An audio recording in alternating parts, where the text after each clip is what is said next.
Now, then you've got Angela Rayner, whose constituency is in the northwest, and she is sat here in a room absolutely packed to the rafters with men. I can't see any women in this clip.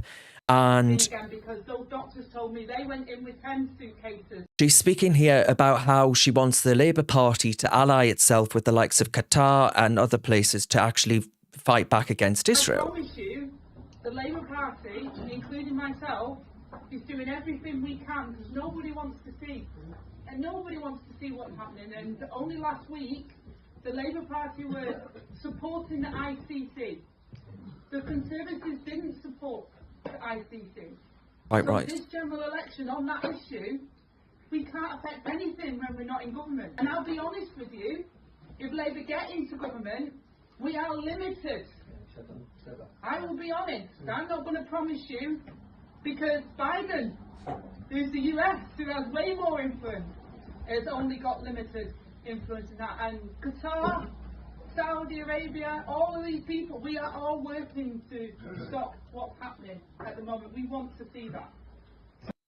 So let's not forget that Qatar are funding and sheltering Hamas. I mean, the idea that the Labour Party are going to work with Qatar to get a solution against Israel, and they're also going to support this kangaroo ICC court to arrest a democratically elected leader and somehow compare them.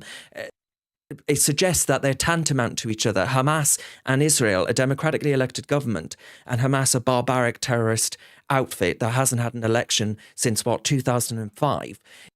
I find it grotesque. I find it really deeply troubling. And this is what we've got to look forward to. This is the Labour Party. They will pander to the extreme elements of British life, the recent elements of British life who haven't been here for generations. And I'm deeply, deeply, deeply concerned about it, Alex. Yeah, and, I was shocked when I saw this video, frankly, and Deputy Prime Minister. Yeah, the Deputy Prime Minister, for God's sake. I mean, she really, it shocks me that she'll be a heartbeat away from being Prime Minister, and she'll be scratching on the door of 10 Downing Street as soon as she can. Let's get that straight. The reality is that even though she sat there and attacked the Conservatives, you know for sure that she, as she said straight afterwards, that there's nothing she can do anyway, even if she's in power, because guess what? It's got nothing to do with us. We can't stop the war in Gaza. She just admitted it. So while she's out campaigning for votes for Gaza, she also reiterates that there's nothing she can do because it has nothing to do with us. So the whole thing is a charade. They're buying votes. They're buying votes off of people who actually will not vote for her because she's, they're probably indie candidates in the area that are going to say, I'm going to stick up for Gaza. She's saying, well, I'm the Labour Party, and they're losing faith in Labour now. Even Labour are scared. They're already scared because they're losing the Muslim vote. What is it? Yeah. All right. Eunice? Yes, I feel like these people are so naive or they're so malevolent. Because, there's this thing called the white knight syndrome, where these white liberals, they think they're doing the right thing, and they're so understanding, and they're so caring, and they love everyone so much. Makes me And sick. they strengthen the enemy through their naivety. Or they're really malevolent, and they know exactly what they're doing, but at the same time they know, well, these are our constituents, let's lie to them and let's get their votes.